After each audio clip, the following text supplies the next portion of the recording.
Halo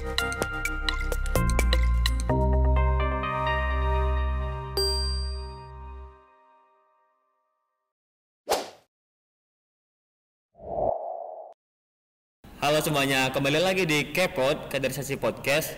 Di sini dengan aku Rian Hidayat dari Agro Technopreneur angkatan 2021. Nah, kali ini kita kedatangan tamu yang cukup istimewa di Fakultas Pertanian.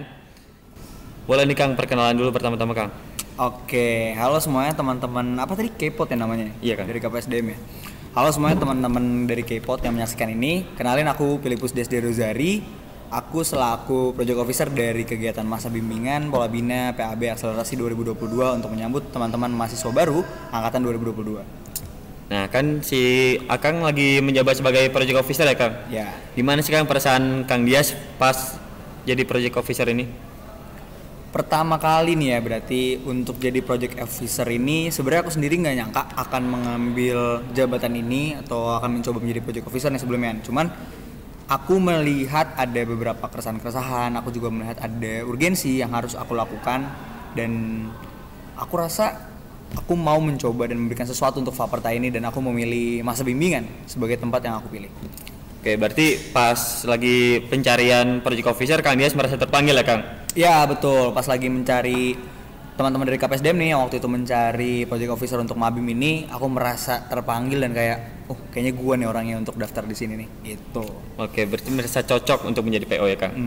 Ngomong-ngomong soal kaderisasi tadi juga, menurut Kang Dias penting nggak sih, seberapa penting jenjang kaderisasi pertama ini yang PAB untuk mahasiswa baru? Oke, kalau ngomongin tentang kaderisasi dan seberapa penting, tentu penting. Karena sebenarnya kaderisasi ini akan membantu teman-teman mahasiswa baru, bahkan belum mahasiswa loh ya, masih siswa. Nah, jadi masa transisi ini yang sangat penting untuk mereka laksanakan dengan baik, karena disitulah mereka akan mengenal kehidupan yang cukup berbeda dari masa mereka 12 tahun loh mereka jadi siswa dan sekarang mereka akan masuk menjadi mahasiswa. Jadi kalau dibilang cukup penting, tentu sangat penting. Dan disinilah peran teman-teman dari mahasiswa untuk bisa membuat kaderisasi dan pola pembinaan ini jadi lebih baik untuk menyambut mereka. Nah, kan si PAB ini pada jenjang pengenalan nih Kang. Jenjang pertama sikap dan perilaku apa yang Kang Dias pengen dari maba yang bakal terlaksana setelah diadakannya PAB dan Mabim 2022 ini. Oke, berarti kita ngomongin output yang diharapkan dari si mahasiswa baru ini. Iya Kang. Tentunya begini, saat kita melakukan suatu masa transisi atau kita berpindah dari seorang siswa menjadi mahasiswa, perlu ada beberapa hal yang berubah. Tentunya mungkin dari sikap, perilaku, dan kebiasaan yang biasa dilakukan oleh teman-teman siswa menjadi seorang mahasiswa. Ada beberapa hal seperti tingkat kedisiplinan yang akan jauh lebih diuji. Karena kita tahu kalau misalkan siswa itu kita datang sudah pasti jam 7, pulang sudah pasti mungkin jam 1 atau mungkin jam 2 gitu. Tapi pada saat mahasiswa, kita menjadi seorang mahasiswa, tanggung jawab itu tentu udah ada dalam diri kita. Kita akan berhadapan dengan kelas-kelas, kita akan berhadapan dengan kuliah yang jamnya berbeda-beda satu sama lain. Mungkin aku nih Kang, aku hari ini kelas tuh jam 7.30, tapi mungkin Kang Rian akan mulai jam 9. Kalau kita terpengaruh dan kita tidak terbiasa dengan situasi seperti ini, kita akan bisa seenak-enaknya aja itu di kuliah. Makanya menurut aku penting banget untuk kita menjunjung tinggi disiplin waktu, disiplin diri untuk menjadi seorang mahasiswa.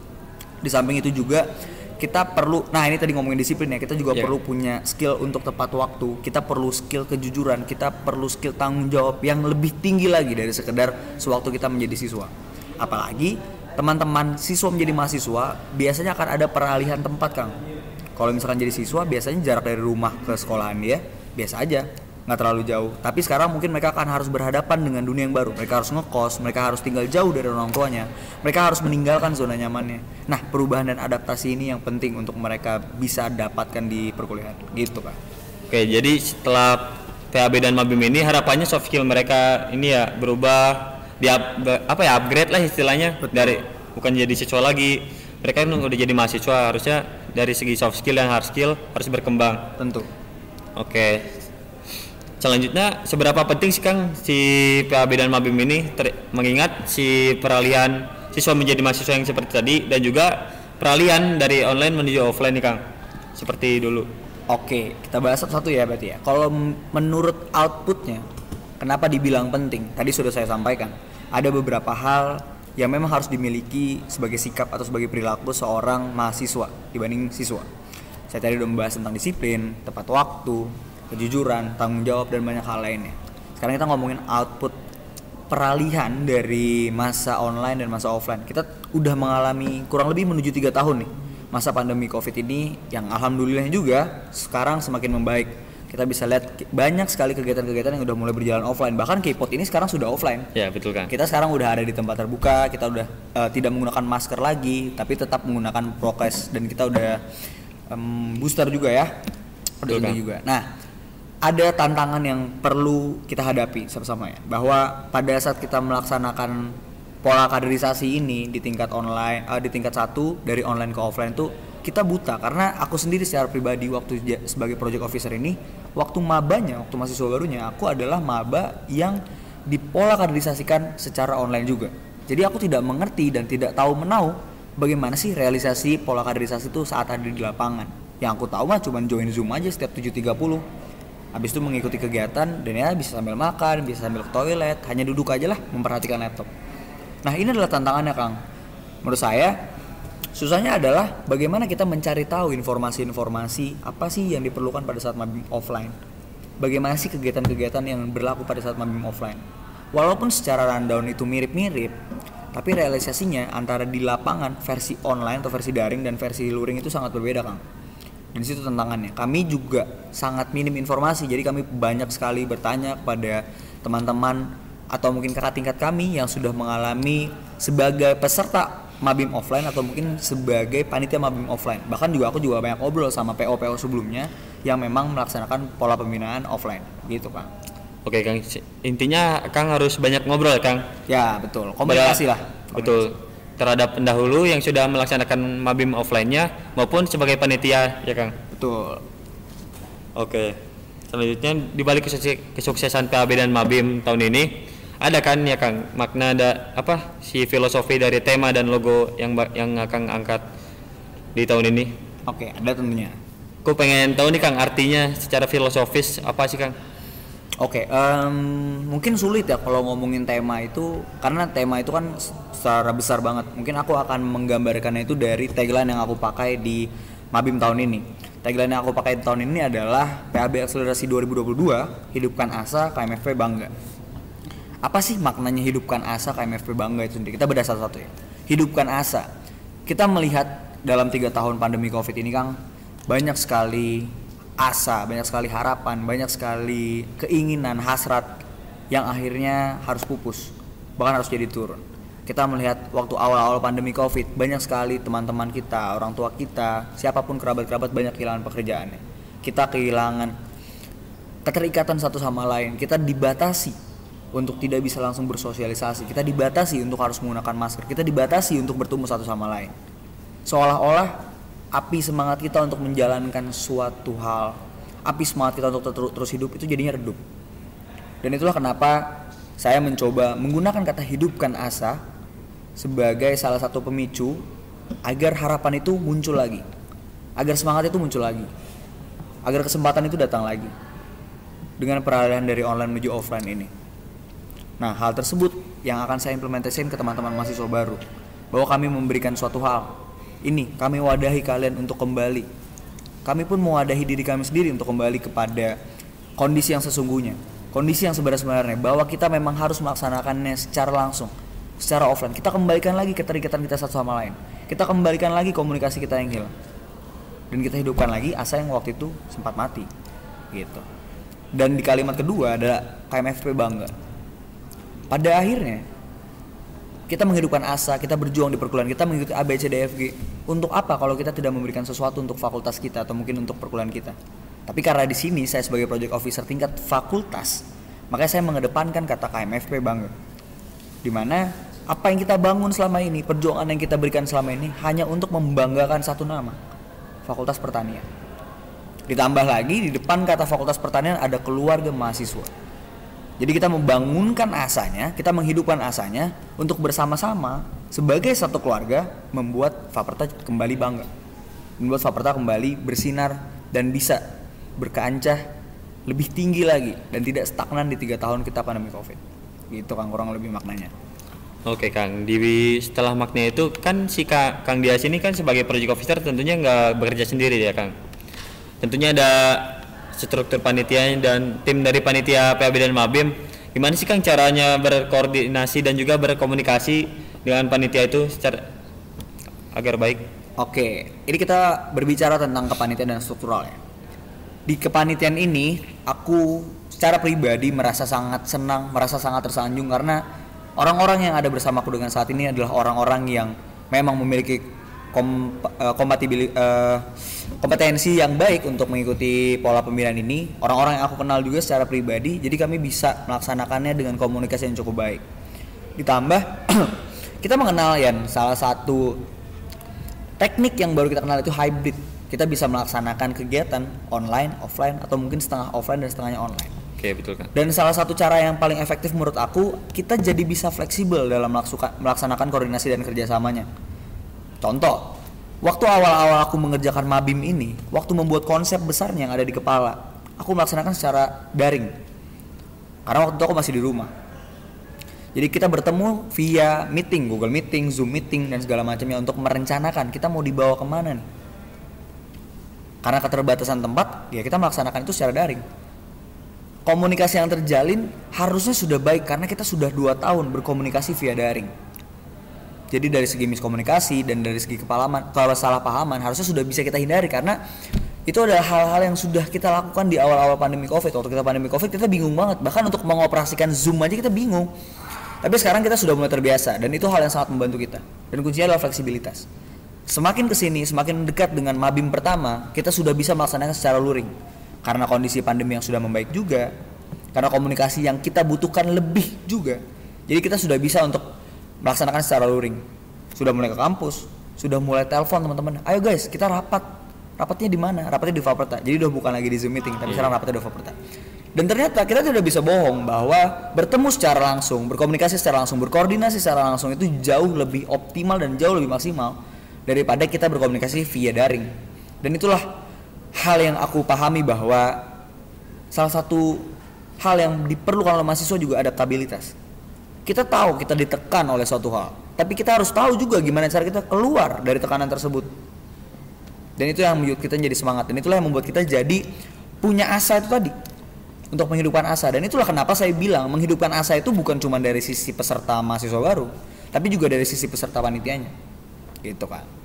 Oke, betul Kang. Berarti Kang Dias ini udah melakukan koordinasi secara tim, secara online dan juga offline nih Kang, pernah kan ya? Aku pengen tahu nih Kang, gimana sih cara Kang Dias menghadapi tantangan koordinasi online dan offline gitu Kang? Oke, tantangan koordinasi online ya, kita tuh harus sabar dalam memberikan penjelasan. Karena kita tahu kelemahan dari offline itu biasanya tidak semua orang punya sinyal dengan kekuatan yang baik. Jadi kadang-kadang kalau misalnya kita lagi rapat ada yang kenapa? Jadi pada saat kita menyampaikan itu belum tentu semua orang bisa mengerti mendengar apa yang kita sampaikan, dan yang kedua mengerti. Kadang-kadang miskomunikasi itu muncul karena perbedaan penekanan nada. Kayak Yan kesini gitu. Iya betul Kang. Hal itu kalau tidak terjadi akan menjadi makna yang berbeda dan itu akan menyebabkan miskomunikasi. Hal seperti itu. Kalau di online tuh susahnya adalah kita harus sabar untuk menjelaskan. Kita harus berulang-ulang kali bahkan untuk menjelaskan kepada teman-teman kita bahwa ini loh maksud kita. Gak bisa langsung. Bukan gak bisa sih, jarang banget Yan. Itu satu. Yang kedua, kadang-kadang kita nggak perlu bohong lagi ya. Pada saat kita melakukan rapat online, adalah teman-teman kita yang sambil join rapat tapi sambil tidur-tiduran, sambil makan atau sambil sekedar join aja. Itulah di situ tantangannya, karena pada akhir apa yang kita sampaikan nggak akan terdengar sama mereka bahkan. Jadi kita harus mengulang lagi. Itu kalau misalkan online. Nah, selanjutnya adalah terkait dengan tantangan offline. Kalau misalkan tantangan offline gak kalah gilanya juga. Di sela-sela kesibukan kita harus bisa mencari jadwal yang terbaik. Ayo kita jadwal di hari Senin. Aduh nggak bisa, aku ada A. Aduh nggak bisa, aku ada B. Nah itulah kita harus mengembalikan itu dari awal, dari dasarnya, dari komitmen yang kita bangun sebagai seorang panitia. Kenapa sih lu mau tanda tangan surat komitmen untuk jadi panitia? Karena itu saat lu dipanggil sama atasan lu, saat lu itu disuruh atau harus mengerjakan tugas lu, ya kerjakan gitu.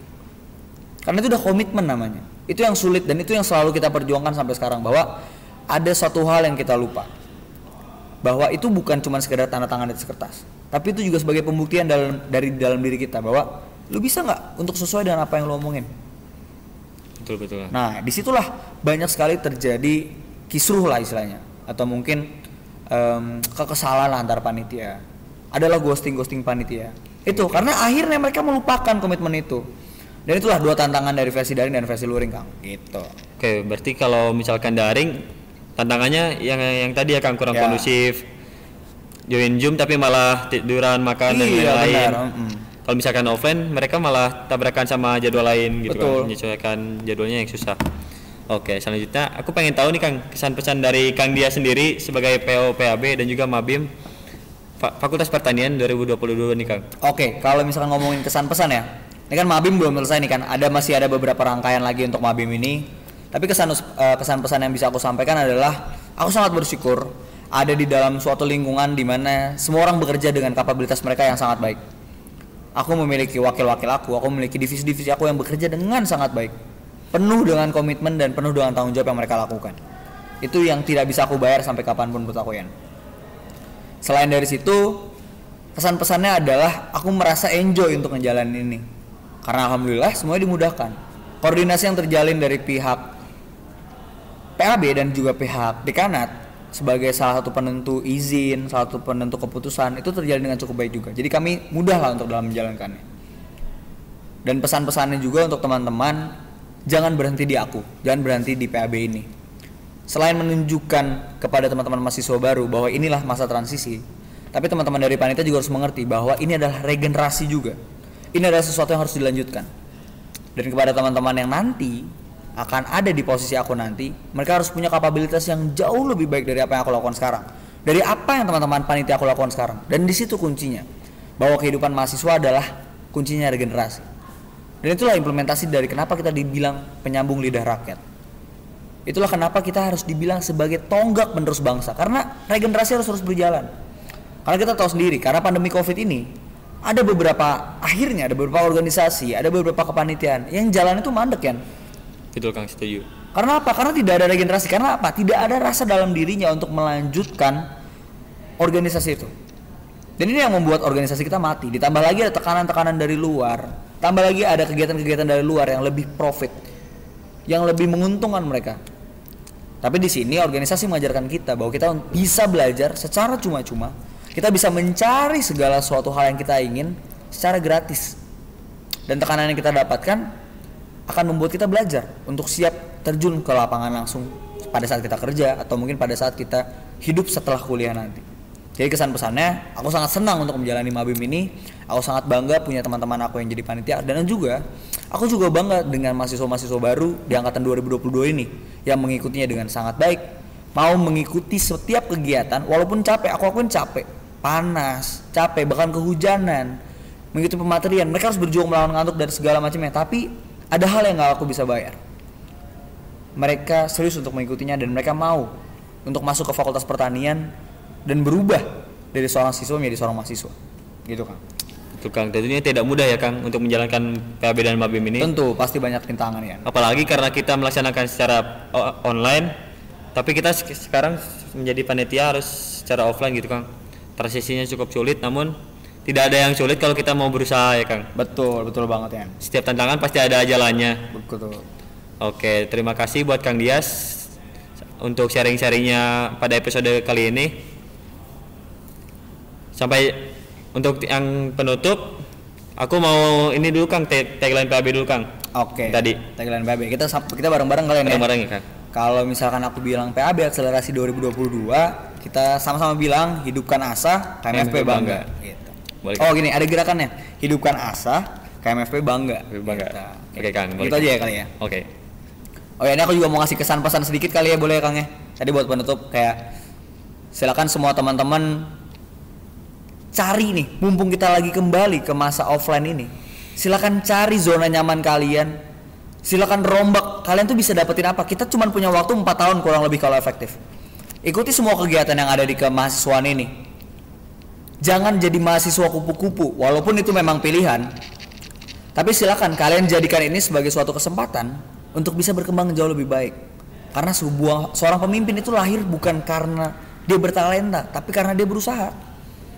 Dan apa bentuk berusaha dan ikhtiarnya? Ya adalah mereka dengan mengikuti ini. Semua kegiatan yang diberikan oleh fakultas, diberikan oleh universitas.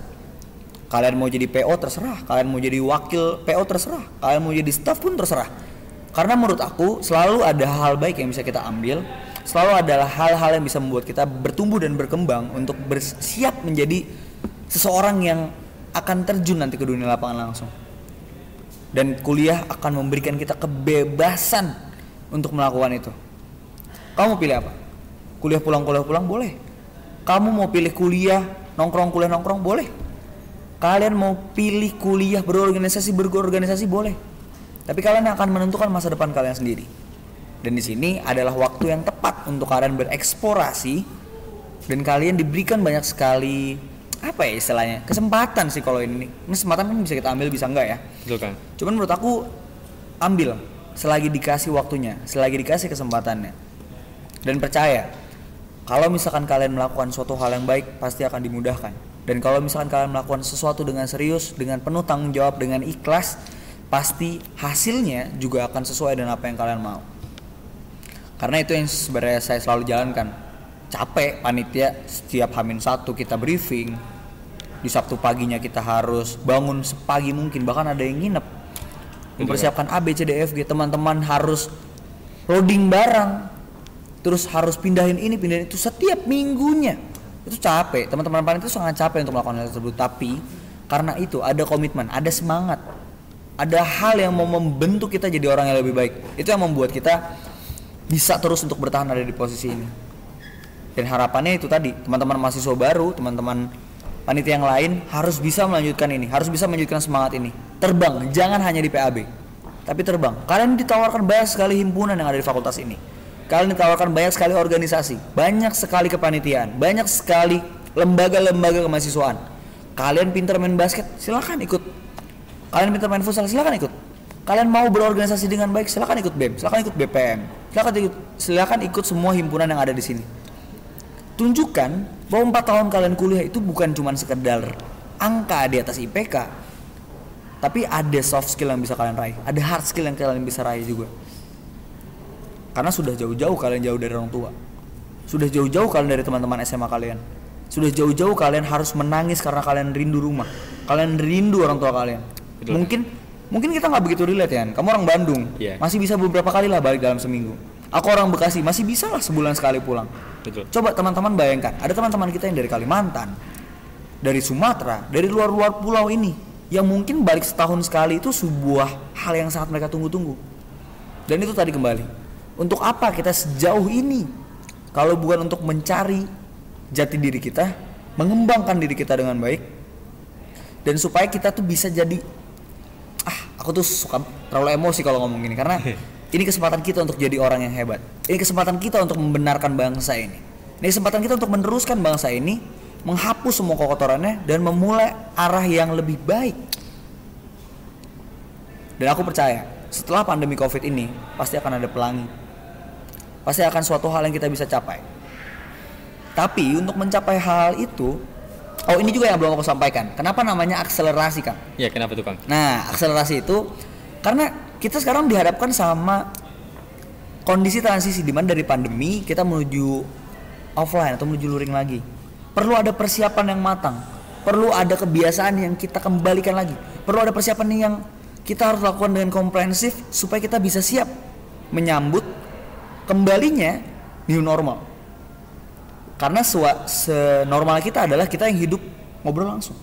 Betul, kita yang hidup bertemu langsung. Kita yang hidup melaksanakan segala sesuatunya secara offline. Tapi 2 tahun ini tuh membuat kita jadi udah terbiasa aja hidup di pandemi. Ya. Udah terbiasa bangun siang, terbiasa meeting tinggal klik raise hand. Udah terbiasa reschedule meeting. Tapi yang sebenarnya harus kita lakukan adalah bertemu langsung, ngobrol langsung, koordinasi langsung. Dan untuk menuju kembali ke situ, kita perlu persiapan yang matang. Jadi pada saat nanti kita sudah kembali offline full, kita tidak pelan-pelan lagi membaca. Oh iya, waktu online 4 tahun lalu harusnya seperti ini. Jangan. Mumpung kita dari masa transisi ini, kita ingat-ingat kembali. Kita persiapkan lagi apa yang harus kita lihat. Oh ini, kita harus bisa untuk ketemu langsung. Kita harus mencoba untuk tidak canggung lagi untuk ngobrol. Karena kehilangan 2 tahun online itu kita canggung ngobrol sama orang. Betul, Kang. Aku pernah dapat satu cerita. Ada salah satu mahasiswa. Ini asli nih ceritanya. Dia itu karena 2 tahun offline sampai sekarang untuk pakai baju atau untuk pakai pakaian dalam tuh udah nggak mau. Jadi dia kerjanya di rumah, sarungan, ngeringkuk aja di kasur, di kamar segala macam. Dia keluar hanya untuk makan. Udah nggak ngobrol lagi sama orang tuanya di rumah. Sampai waktu itu ada beberapa dosen yang harus ke rumah dia untuk ngajar ngobrol. Ditanya, kenapa kamu kayak gini? Kenapa kamu kayak gini? Dia bilang, ibu ternyata saya lebih nyaman untuk kayak gini. Saya seperti udah nggak bisa kembali untuk keluar rumah dan segala macam. Jadi itu ada dampak yang sangat parah kalau misalnya kita terus terlena dengan hal ini. Kita tuh nggak boleh terlena ya, karena ini tuh pandemi. Ini adalah sesuatu yang kita harus lewati. Nah disitulah kenapa kita harus segera mempersiapkannya dengan baik. Kita harus kembali menuju new normal ini dan kita mempersiapkan segala sesuatu dengan baik. Dan juga di Vaperta ini kan kita tahu nih udah ada beberapa kegiatan yang udah berjalan kan. Kemarin ada Solidarity Cup, terus ada PPP, terus kita ada beberapa kegiatan, ada Vaperta Awards yang semua itu udah berlangsung secara offline dan aku sangat senang gitu, termasuk PAB juga ya. Semua kegiatannya itu mengembalikan semangat kita, marwah kita sebagai seorang mahasiswa, semangat kita tuh akhirnya kembali. Tambah lagi kemarin kita supporteran di Forsi segala macam. Berasanya apa ya? Berasanya 3 angkatan punya semangat mahasiswa baru. Betul Kang. Angkatan 2020, 2021, 2022 punya semangat 3-3-nya jadi maba. Pertama kali offline nih soalnya. Pertama kali offline 3-3-nya. Angkatan aku tuh pertama kali offline. Maka di situ aku ngerasa kayak disitulah kenapa kita harus kembali lagi. Kita dobrak lagi. Kita buat semua kegiatan tuh menjadi jauh lebih baik, jauh lebih keren. Kita kembalikan lagi semuanya kepada seharusnya. Itu loh jadi terlalu panjang nih kita ngobrol tentang akselerasi. Boleh, Oke, mungkin kayak gitu ya Neh. Tadi kita akhiri dengan apa? Tagline ya? Tagline. Oke, kalau aku bilang PAB Akselerasi 2022, hidupkan asa, KMFP bangga. Oke. PAB Akselerasi 2022, hidupkan asa, KMFP bangga. Gitu. Oke, sampai jumpa Kang Eco di Kepot episode selanjutnya.